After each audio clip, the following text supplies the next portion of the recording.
Bienvenue, les temps de la campagne, encore 2 jours, seulement 2 jours, pour que les Congolais se préparent à aller voter. Voter pour qui, pourquoi, dans quelles conditions? Malgré les réserves des uns des autres, les choses, c'est précis, parce que d'une part, la CENI continue à dire, à rassurer qu'il y aura effectivement le scrutin le 20, c'est-à-dire mercredi prochain. La journée même déjà décrété chômé et payé. Les états-majors, ça affûte leurs armes. Et d'ailleurs, on s'est intéressé à l'opposition, comme nous avons reçu, pas plus que hier, le membre de la majorité. Maintenant, c'est l'opposition qui doit s'exprimer pour savoir effectivement de quoi il s'agit lorsque on évoque un processus à problème. Alors, j'ai invité aujourd'hui le secrétaire général de LGD, le parti de Matata Ponyo, Franklin Chamala. Bienvenue. Merci beaucoup, Monsieur Jean-Marie. Mais je vous vois en robe. Mettez-vous debout voir. Qu'est-ce que ça veut dire, ça? C'est ma tenue de campagne. Ma tenue de campagne. Oui, je vois votre numéro là. Mon cache-poussière. Je suis candidat à la députée nationale dans la circonscription de Lukunga, Kinshasa. Mon numéro de campagne, c'est les 829. 829, le 829, c'est le numéro du candidat Chamala, Franklin, les candidats de l'intérêt général. Mais les 3 écrits à la main. Et le 3, c'est le candidat Moïse Katumbi, les candidats sportifs à la présidente de la République. Pourquoi pour les sportif? comptes. Mais c'est le candidat de l'élégance, le candidat pragmatique. C'est le candidat qui dispose de tous les leviers dans sa main pour gouverner ce pays. Mais ça, c'est une robe de médecin, ça? Mais c'est effectivement une robe de médecin. Regardez ce qu'il y a derrière là. Oh. Une robe de médecin pour... nous sommes en laboratoire pour essayer de tenter de soigner ces pays qui souffrent de la malgouvernance. Oui, c'est ça. Mais quelle malgouvernance? Nous Oui. avons IGF ici. IGF qui alerte, qui a fait arrêter des gens.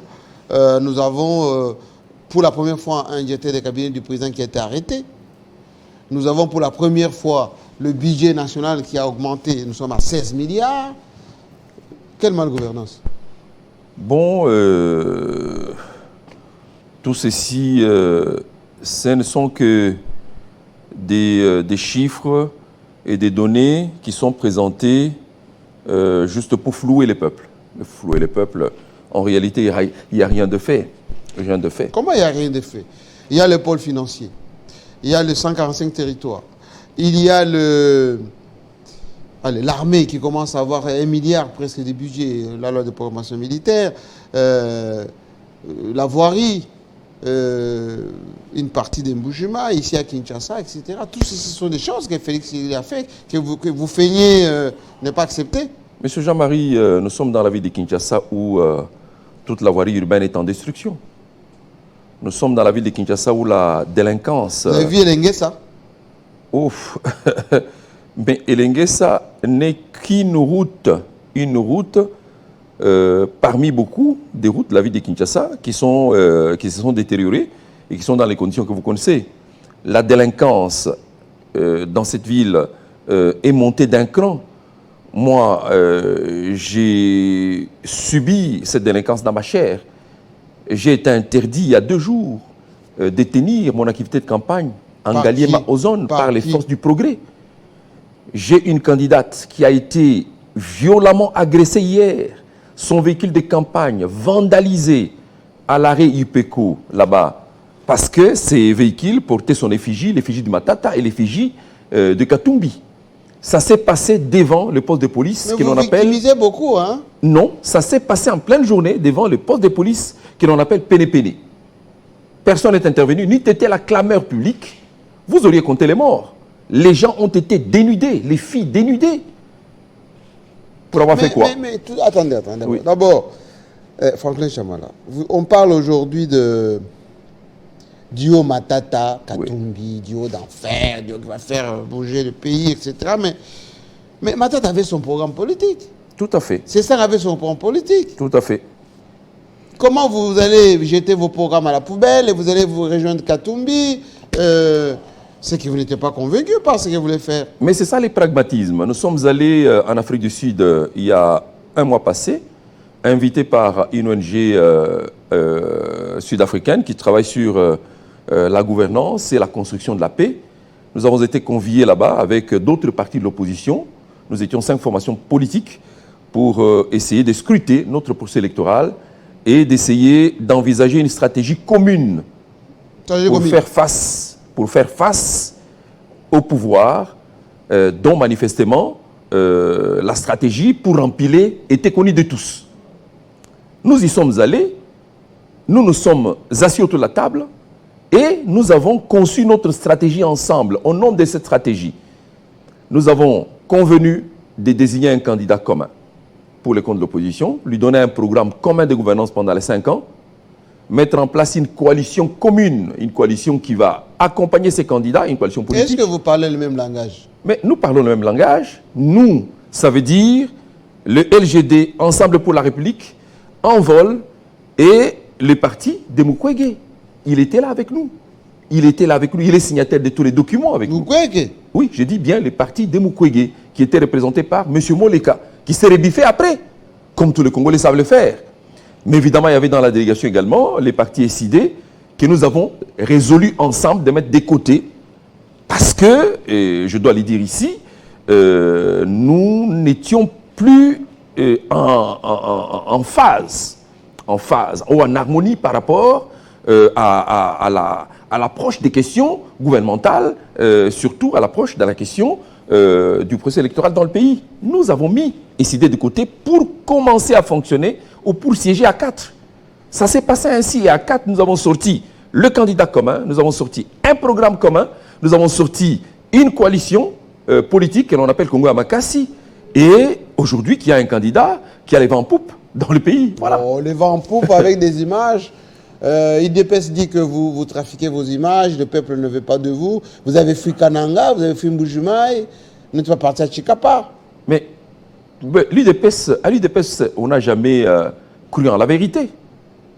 L'UDPS n'a jamais cru en la vérité. Ça, c'est clair. C'est des gens qui se sont investis beaucoup dans la démagogie et dans les menaces. Les menaces, c'est ce qu'ils savent faire, libre à eux de continuer à le faire. La vérité est là. Toutes ces foules-là ne sont pas l'invention du LGD ni d'ensemble. C'est le peuple qui s'exprime et qui court après le candidat du pragmatisme, le candidat sportif. Vous voyez, les candidats sportifs, le candidat élégant, le candidat, comme je le disais, qui a entre sa main tous les leviers des gouvernants de ce pays, qui connaît les problèmes du pays et qui a dans son paquet déjà les solutions envisageables pour tous les problèmes. Le problème avec vous, c'est que d'une part, Tshisekedi a un bilan, lui, il vient de faire 5 ans. Mais Matata, c'est ancien Premier ministre. Katumbi, c'est ancien gouverneur. Oui.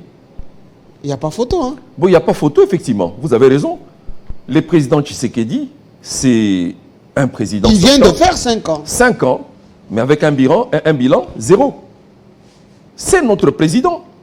Il est aussi mon président, le président Tshisekedi. Il n'est pas que président de l'UDPS. Même si l'UDPS tente de se l'approprier, il est le président de Katumbi, il est le président de Matata, il est le président de Franklin Chamala. On reconnaît son bilan, il reconnaissait son bilan. Mais justement, son bilan, c'est un bilan 0. Ça veut dire quand vous prenez son actif et son passif, le résultat n'est même pas 0. Le résultat est négatif. Négatif, largement négatif. En quoi c'est négatif? Moi, je parle confidentiel. Je vous ai parlé de 16 milliards, c'est rien, 16 milliards? Bon, je vous ai parlé de 145 territoires, c'est rien? Regardez d'où il a pris le pays. D'où il a pris les pays. Oui. Lorsqu'il fait la remise reprise avec le président. Moins de 5 milliards. Oui, moins de 5 milliards, mais avec des indicateurs sur le plan économique et social qui étaient presque au vert. Au vert. Le taux de change qu'il hérite n'est pas celui qu'il va nous laisser demain. Parce qu'il est sortant. Le taux de change qu'il hérite, ce n'est pas celui qu'il va laisser au pays demain. Mais aussi, pour ne prendre qu'un exemple, il a trouvé dans ce pays une société comme Congo Airways, dont il disait mais dans quel état financier? Ah, mais justement... Vous avez acheté des vieux avions, justement, c'est ce qu'il disait. Mais la comptabilité de Congo Airways à son entrée est là. À son entrée, la comptabilité est là. Il avait des aéronefs dont les chefs de l'État s'est servi. Mais à la date d'aujourd'hui, c'est parti où tout ça? C'est parti où? Il a trouvé ici des réserves d'échange et que son régime a bouffé rapidement dans les cas de son il en a mis 5 milliards maintenant. Mais je dis... Il dit qu'il en a 5 milliards d'euros. Je dis aujourd'hui, il ne sait même pas payer les fonctionnaires de l'État. Les fonctionnaires qui étaient payés régulièrement par Kabila et Matata ne sont plus payés, ou ils sont payés tous les 2 mois ou tous les 3 mois. Alors ces bilans-là, positifs, qu'il clame partout, que son gouvernement clame partout, c'est un bilan positif en quoi? Mais avec une armée qui a fait quoi? Mais il a recruté 40 000 jeunes, il a acheté des équipements. Mais qui font quoi en termes de résultats? Parce que... Il protège, Goma n'est pas tombé. À l'est du pays... Goma n'est pas tombé. Mais à l'est du pays, il n'y a pas que Goma, il y a Massissi, il y a Bunagana, qui est contrôlé par la rébellion depuis maintenant près d'une année, et j'en passe et de meilleur. Mais, alors, c'est positif sur quel point de vue? C'est positif parce que les ministres eux-mêmes sont bien payés, les parlementaires sont payés. Sur ces plans-là, c'est positif. Mais sur d'autres plans, poser la question aux Congolais lambda, on vous dira que mais ce la pays-là... RDC sur le plan diplomatique est respectée aujourd'hui sur le plan international. Respectée par qui? Parce que vous avez suivi que c'est dans un pays voisin qui a des accords politiques et de développement avec notre pays, le Kenya. C'est dans ces pays-là d'où vient de naître un autre mouvement rebelle. Décision courageuse, on vient de rappeler l'ambassadeur. Mais justement, ça ne doit pas s'arrêter là. Nous pensons qu'ici, cette décision courageuse, elle doit aller jusqu'à révoquer tous les accords commerciaux et économiques qui ont été signés avec ce pays-là. C'est déjà fait. Et d'ailleurs, on a même indexé les Rwandais maintenant. Mais je sais. C'est que vous, Katumbi, Matata et les autres, vous n'avez jamais indexé. Non, non, non, Katumbi et Matata. Gagame, vous ne citez même pas son nom. Non, non, non. Il faut réauditionner tous les discours de Matata et Katumbi. Quand ils ont l'occasion de le faire, ils le font. Mais maintenant, les gens ne doivent pas trouver des prétextes autour de ça pour dire qu'ils ne citent pas assez. Ils veulent que nous les citions comment? Par quel nom? Comme Matata et Katumbi n'ont jamais dit que... génocidaires, c'est que nous attaquent. Non, en tout cas, Matata et Katumbi n'ont jamais présenté Kagame comme étant un frère. En tout cas, des mémoires d'hommes, je ne me souviens pas qu'un jour, Matata et Katumbi auraient présenté Kagame comme étant un frère. Celui qui l'a présenté comme un frère aux Congolais ici et au stade du 20 mai, ovationné par son parti, est connu. Et donc, ne cherchons pas des faux fouillants. On est devant un problème. C'est un problème sérieux, un problème de perception des questions, des relations bilatérales avec certains États. Une question des perceptions de l'exercice de notre puissance dans la région et dans l'Afrique. C'est important. Aujourd'hui... Mais on dit de vous, oui. Matata, Katumbi, candidat de l'étranger. Matata a des ramifications là-bas, Fonds monétaire, Banque mondiale, de l'Afrique, partout, où il va même servir comme conseiller. C'est ces gens-là qui vous financent. Mais si... On dit même que l'argent de Katumbi, ça vient de Kigali. Non, mais... Donc, tout ça, ça ne vous gêne pas que vous êtes des candidats estampillés de l'étranger. Non, tout ça, c'est des faux fouillants. C'est des faux fouillants parce que l'accord pour la mise en place de cash, la coalition politique qui a conduit les chefs de l'État actuels, Félix Tshisekedi, a postulé à la présidence et a remporté cette élection de la manière que l'on connaît. Cet accord-là a été signé, non pas au pays, mais au Kenya. Le Kenya qui vient de nouveau de nous servir une autre pièce de théâtre. Mais il n'y a pas de rapport. Hein? Mais il y a des rapports. Je dis, quand on parle de l'étranger... Tshisekedi n'a rien à voir avec ce qui se passe au Kenya. Quand on parle de l'étranger, on connaît qui a vécu à l'étranger et qui continue à vivre à l'étranger avec sa famille jusqu'à la date d'aujourd'hui. Le chef de l'État est ici. Est-ce qu'on peut nous dire où est-ce que ses enfants étudient ici au pays? Ils étudient où? Ils ont grandi. Non, ils étudient où ici au pays? Ils ont grandi. Non, ils étudient où? Ils travaillent maintenant. Non, ils travaillent, mais ils passent les plus clairs de leur temps à Bruxelles ou à Paris. Les candidats de l'étranger, ce serait qui en ce moment-là? Non, ne trompons personne. Nous n'avons pas besoin de vivre en autarcie. Nous sommes le Congo, pays à vocation internationale, un pays ouvert au monde. Et donc, si nous pouvons avoir des dirigeants qui sont ouverts au monde, ce n'est pas une mauvaise chose. Mais maintenant, assimiler ces dirigeants aux candidats de l'étranger, c'est une mauvaise lecture. Et personne ne peut y croire. Personne, même nos enfants n'y croient pas. Mais Matata, oui. Matata, il va faire quoi? Demain, Dio, Matata, Katumbi, vous allez faire quoi? Katumbi, on sait que c'est un homme d'affaires. Matata, on sait que un professeur d'université, intellectuel, tout ça. Mais pour le Congo, vous allez faire quoi? Mais il faut bien... Regardez là, on vous voit. Oui. On a l'impression que vous pensez déjà que c'est la victoire est déjà conquise là. Non, non, non, mais la victoire, elle est déjà acquise. elle est déjà acquise parce que quand vous regardez l'expression de notre peuple pendant cette campagne... C'est une fausse assurance que vous vous affichez Non, maintenant. mais le peuple s'est exprimé pendant la campagne. Le peuple a montré de quel côté il penche. Et c'est ça qui crée l'énervement. Qu'est-ce qui fait aujourd'hui que du côté du pouvoir, il y ait beaucoup d'énervement? Au point de commencer à nous agresser ici, à nous insulter là-bas. Cet énervement traduit effectivement l'état d'esprit qui prévaut de ce côté-là. Mais, M. Jean-Marie, pour ne pas parler simplement de la campagne, regardez les portraits de campagne du chef de l'État. Psychologiquement, ces portraits, ils nous montrent dans quel état d'esprit il se trouve depuis plus d'une année. Mais il est serein. Non, regardez son portrait. Il est serein. Son portrait. Il agite le drapeau. Non. Il fait passer les trois messages.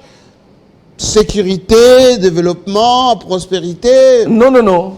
Il faut bien regarder son portrait. C'est un portrait où... Lequel? Il vous pointe du doigt comme ça. Ça, psychologiquement, ça montre effectivement l'énervement. Pourquoi? Avec les drapeaux? Non, il pointe du doigt. Regarde son portrait. Quand il ne fait pas ça, il pointe les doigts comme ça. Et ce doigt-là, il pointe vise vers l'opposition. Il vous dit attention, attention. Quand il ne fait pas ça, plus près de lui, c'est des candidats qui font comme des musiciens, les bisetti comme ça, en train de rire, de se moquer du peuple. Comment ça, les bisetti? Je vous dis, oui, je vous dis, c'est des choses qui traduisent l'état d'esprit qui prévaut de ce côté-là. Mais de l'autre côté, regardez les portraits de Katumbi. Oui. C'est un portrait d'un homme sérieux, un homme équilibré, un homme qui regarde l'avenir. À côté de Matata, qui a aussi un regard tourné vers l'avenir, qui imagine des solutions dont ce pays a besoin dans tous les secteurs, n'est-ce pas, pour se reconstruire, pour se réformer, n'est-ce pas, et pour se refonder. Vous pensez que les deux ici vont s'entendre? Les deux là? Oui. Mais les deux là, vous n'avez qu'à les laisser travailler. Vous verrez bien que même au lendemain de leur prise de fonction, tout aura changé de soi-même dans ce pays. Tout quoi? Mais d'abord, tout va se réajuster. Je parle du réajustement. Vous savez, la constitution que nous avons dans ce pays, la constitution de février 2006, c'est une constitution qui a été conçue et qui avait la vocation de pouvoir, en fait, inaugurer une époque nouvelle dans ce pays. Une époque de construction démocratique, une époque de stabilité, une époque de progrès.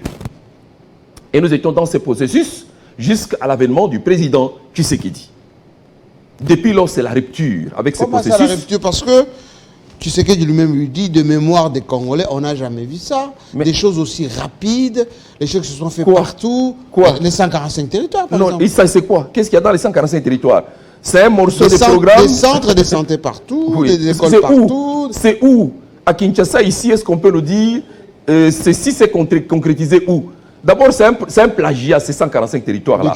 C'est un plagiat du plan national stratégique de développement qui a été conçu sous Kabila et Matata et qui existe. On a juste amputé cette partie-là. Mais pourquoi vous ne l'avez pas appliqué? Non, mais justement, il y a un temps pour concevoir, il y a un temps pour concevoir et un temps pour mettre en œuvre. L'essentiel dans l'exercice de la gouvernance d'un pays, c'est la continuité de l'État, savoir dire, ça, c'est elle qui a commencé, moi je continue. Les 145 territoires, c'est extrait de ces plans-là, les plans nationaux stratégiques de développement.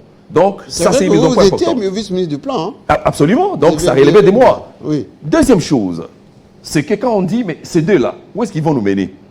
Mais ces deux-là savent exactement d'où le pays vient, d'où il est arrivé. Les chefs de l'État, quand ils prennent ces pays, mais les tribalismes dans ces pays étaient oubliés, c'était derrière nous.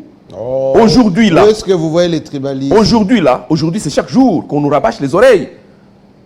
Regardez d'ailleurs, regardez. Nous suivons, je reçois là une vidéo de quelqu'un qui dit, vous les Balouba, si vous accueillez Katumbi ici chez nous en Bujimaï, aussitôt qu'il part... ce sont les individus... Mais justement, ils ont été interpellés. Imaginez-vous que ce soit Tchamala qui dit ça. Imaginez-vous que ce soit Kabila qui dit ça. Ou que ce soit Katumbi qui dit ça. Ou Matata. Nous serions en prison. Mais c'est quelqu'un qui est connu, dont l'adresse est connue, dont l'appartenance politique est connue, qui dit attention, aussitôt qu'il partira de cette province, il faut les suivre. Il y a un autre, maire de la ville de Kananga, qui a fait la même chose. Il a été interpellé par qui? Donc c'est des choses qui sont cautionnées. Ce sont les individus. Mais justement, des individus, ce ne sont pas les un individu pour les cas de Kananga qui engage l'État, mais qui se sent, lui, à mesure de menacer les autres. et de dire cette province c'est pour Tshisekedi, si vous y venez, vous n'en sortirez pas. Mais alors nous disons, sous Kabila, ces choses étaient déjà oubliées. Cette fracture-là, ce n'est pas en tout cas du positif sur le bilan du chef de l'État. Vous êtes candidat 829, oui, ici à Kinshasa. Tout à fait. Vous avez quel discours, vous, quand vous allez voir les Quinois aujourd'hui? Parce que Matata a géré pendant 5 ans, parce que vous étiez avec Kabila, quel discours vous allez donner aux gens? Moi, je n'ai même pas un discours à servir. Je suis moi-même un discours. Jean-Marie Kassamba, je suis un discours. Pendant 5 ans, de traverser le désert, moi, j'ai donné aux habitants de Lukunga un pont à véhicule. Un pont de 40 tonnes. Le pont de Chamala existe. Il est relié Kintambo. Ici à Kinshasa. Ici à Kinshasa, il est relié Kintambo à Bandalungwa. Vous pouvez envoyer la caméra, il y a les archives ici. Et ces ponts-là, il n'y a pas que l'opposition qui l'utilise. J'ai dit que je suis un candidat de l'intérêt général parce que même les gens de l'UDPS passent par ces ponts. Et d'ailleurs, à cause de ce pont, une maman de l'UDPS de mon quartier est venue me voir pour me dire « Papa, yo, Nicolas Pont, il a voté Kakayou. » Je vous dis vrai, je suis un chrétien. Je préfère continuer. Au quartier Congo, où les mamans étaient obligées d'aller acheter les bidons d'eau à 500 francs chaque jour, bidons de 25 litres, j'ai donné un forage d'eau moderne qui dessert l'eau gratuitement à ma population là-bas. Je n'ai pas pris l'argent dans la caisse de l'État. Je me suis servi des subventions que j'obtiens auprès de mes partenaires pour servir mon peuple. Je ne donne que ces 2 exemples pour vous dire que nous sommes une référence. Mais Tshisekedi en a fait autant. Hein. Ben, lui, il sait où il prend l'argent. Il puise dans les trésors publics. Nous, on n'a pas puisé dans les trésors publics. Allez vérifier. Passez au quartier Congo. On dit de moi intérêt général. C'est comme ça qu'on m'appelle. Mais j'ai été menacé de ne pas tenir mon meeting à la cité des anciens combattants. Vous victimisez. Je n'ai pas tenu le meeting, mais le peuple qui fait ma campagne a tenu sa réunion sans moi. Et quand vous y allez, mes panneaux sont partout. Mes flyers sont distribués comme des carcabuettes à l'ozone. Et donc, ça veut dire que le peuple connaît ses serviteurs. On n'a pas de discours. Le peuple, ici, c'est comme des brebis. Les brebis qui connaissent leurs propriétaires. Mais est-ce que vous n'êtes pas dans une culture de victimisation? À Kindu, là-bas, on a victimisé, on l'a tué parce qu'on a empêché. Matata Ponyo lui-même a dit on l'a empêché de tenir son meeting à sa place Mapon, là, à Kindu. Ensuite, son avion était bloqué dans un pays de la sous-région, etc. Aujourd'hui même, c'est hier, Franck Diongo. Voilà, les forces du progrès, tout ça. Vous ne préparez pas Vous ne préparez pas la contestation avec tout ça. Non, moi je vais commencer par là. Moi j'ai habité la cité des anciens combattants. Oui. Je fus voisin il y a 15 ans de Franck Diongo. Il est au quartier L. Donc c'est un homme qui vit là-bas, qui a sa résidence là-bas, qui est connu là-bas. Et ce qui s'est passé est archivé. Monsieur Jean-Marie. Maintenant, à propos de la victimisation, ce qui s'est passé à Boma, pendant les meetings de notre candidat numéro 3, c'est aussi la victimisation des gens qui viennent et qui tirent à bout portant sur les personnes qui assistent au meeting, qui amènent les armes blanches, qui menacent, qui tirent, qui blessent. Non. Mais les gens qui ont tué notre représentant de la jeunesse, le président de la jeunesse d'ensemble à Kindu, sont connus. Ils ont été interpellés par qui? Les garçons, l'avocat qui est décédé. On a porté plainte, mais personne n'est interpellé jusqu'à la date d'aujourd'hui. Ça aussi, c'est la victimisation. Mais le président Matata devait se rendre à Ouvira il y a quelques jours pour tenir son meeting, le meeting de campagne du candidat numéro 3, parce que le candidat numéro 3 était aussi sur un autre front. Mais il a été empêché de se déplacer pour aller là-bas. Le candidat numéro 3 lui-même a été empêché de prendre son vol pour aller quelque part. Je dis, c'est des faits vrais, des faits qui sont vécus. Les gens tremblent, les gens ont peur. Mais nous leur disons que nous ne sommes pas des revanchards. Dites-moi. On n'est pas des revanchards. Mardi prochain, oui. Si le peuple vote pour Tshisekedi, vous allez accepter. Mais parce que le peuple ne votera pas pour lui. Pourquoi? Mais parce que les résultats s'affichent déjà. On sait derrière qui le peuple court en ce moment. On sait avec quel cri le Tshisekedi est acquis. Vous allez avoir quelle capacité? Le président Tshisekedi, on ne votera pas pour lui. On sait que ce sont les scénarios de tricherie qui sont préparés. Mais rassurez-vous, nous avons préparé aussi des scénarios pour contrer toute tricherie. Ah bon? Vous Oui. avez fait quoi? Ben, ne vous en faites pas. Les recettes comme ça, on ne les dévoile pas. On ne dévoile pas les recettes comme ça. Nous avons préparé les scénarios qu'il faut pour contrer la tricherie. Nous, Congo et Makassi, nous avons en main des leviers importants pour contrer cette tricherie-là. On a vu Matata Mponyo faire un discours là, qui est en diffusion en ce moment, où il prend à témoin le peuple, la communauté internationale, tout ça. Mais c'est chantage, ça, vous allez faire. Non, mais il le prévient déjà. Parce que nous savons de quel côté le peuple penche. Malgré les menaces, n'est-ce pas? Malgré les menaces et les insultes, le peuple congolais a déjà fait son choix. Maintenant, nous disons, nous savons aussi que la tricherie est bien préparée. Nous, Congo et Makassi, nous avons mis en place un dispositif important pour contrer cette tricherie-là. Et vous le vivrez ici. Mais vous n'êtes pas démocrate. Non, on est si démocrate. déjà d'avance, vous commencez à soupçonner les gens, Non, c'est de bonne foi que Kadiou est en train d'organiser des élections. Non, mais nous, on a du respect pour les présidents de la CENI, Kadima. La preuve, c'est que beaucoup de gens n'ont pas voulu participer à ces processus. Nous, en sachant que même les fichiers électoraux étaient truffés et de beaucoup de rébus, nous avons dit, nous y allons. Et nous y sommes maintenant. Nous y sommes.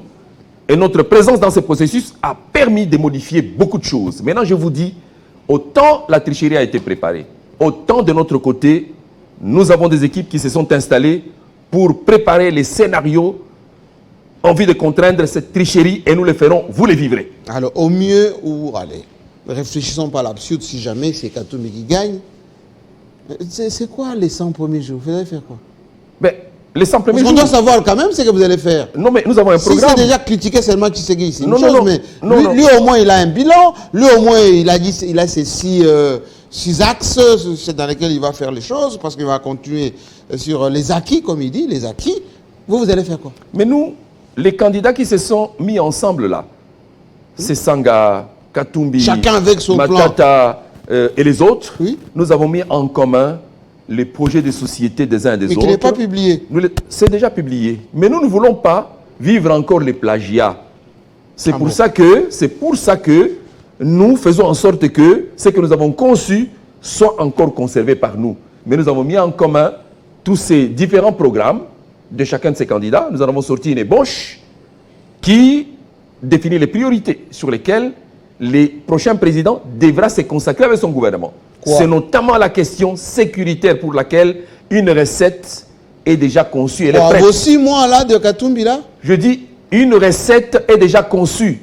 La question sécuritaire sur toute l'étendue du pays. Pas uniquement à l'est de notre pays, mais la question sécuritaire, y compris à Kinshasa, où nous sommes des victimes expiatoires de la part des milices, les milices du pouvoir. Ou les milices qui... Vous les voyez où les milices? Mais l'effort du progrès. C'est qu'on appelle l'effort du progrès. Ce sont les militants. Qui nous ont menacés tout le temps. Qui nous ont menacés même quand nous étions dans les blocs de l'opposition. Qui vous amputent les doigts. Qui dénudent les femmes. Qui vandalisent les véhicules de l'opposition. Qui détruisent nos matériels de campagne. Mais ces forces du progrès-là se réclament, n'est-ce pas, d'un parti politique connu, les partis du pouvoir. Mais une fois, donc, si vous êtes élu, vous allez faire quoi? Chasse aux sorcières? Non, mais laissez-nous, on ne fait pas la chasse aux sorcières. Il n'y aura même pas. Nous, on n'est pas des revanchards.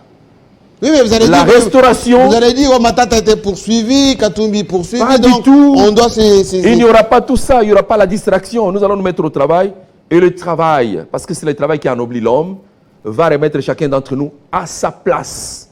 À sa place. En vous vengeant? Non, pas du tout. Il n'y aura pas de vengeance du tout. Pas du tout de vengeance. Y compris à l'égard de nos oppresseurs d'aujourd'hui. Il n'y aura pas de vengeance du tout. Ils peuvent déjà les savoir. Il n'y aura pas de vengeance. Nous allons nous mettre au travail et ils se mettront à leur place. Écoutez, mais au moins, la loi devra être respectée par tous. Y compris par nous-mêmes. Il y a une question qui tombe et on va terminer par là. Oui. Que deviendra Matata Mponyo une fois Katumbi est élu? Si jamais il est élu. Non, mais il faut attendre les résultats des législatives. Il faut attendre parce que la distribution des responsabilités en ce moment-là, elle se fera en fonction des résultats. Vous pensez avoir une majorité dans ce pays? Mais, avec l'Union sacrée qui est alignée partout? Mais qui peut voter pour les députés de l'Union sacrée? Ben, le peuple. Mais à l'intérieur là-bas, et même à Kinshasa, il y en a qui ne s'affichent même pas avec le portrait de chef de l'État. Vous avez suivi récemment le secrétaire général de l'UDPS qui coordonne l'Union sacrée, en train d'intimer l'ordre à tous les candidats d'afficher obligatoire. Il dit afficher le portrait du chef de l'État sur vos portraits. Il y a malaise de ce côté-là. Ce n'est pas Ezea Kisangani. J'ai rencontré quelques amis. J'ai quelques amis au gouvernement, vous savez. J'ai rencontré des amis là-bas qui sont candidats à Kisangani et qui me disent permettez-nous vraiment de nous présenter pendant la campagne comme appartenant à l'opposition, parce que c'est difficile de se faire élire ici comme étant du pouvoir. Je vous dis des choses vraies. Il y a aujourd'hui des choses vraies, il y a des candidats que je ne citerai pas ici, qui dans leur circonscription ont refusé d'afficher les portraits du chef de l'État. Parce qu'il n'y a personne à l'intérieur, dans certaines provinces, qui peut vous donner les suffrages en ayant ces portraits-là sur vous. D'où découle cette assurance, Franck Chamala? Ça découle d'où? Notre assurance. Oui. Mais nous avons été anciens gouvernants. Nous avons géré ces pays. Nous connaissons ces peuples, nous les connaissons. Nous connaissons ces habitudes.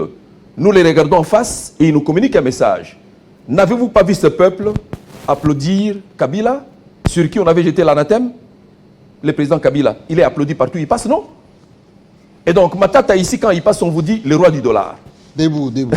Le roi du dollar, le roi du dollar. Dites-moi, il Oui. y a des gens de l'IDPS qui disent comment on va lire Katumbi qui a monopolisé l'économie du Katanga? Comment on va lire Matata, l'homme de Bukangalonzo, tout ça? Comment on va vous faire confiance? Non, non, non, mais c'est des fausses histoires.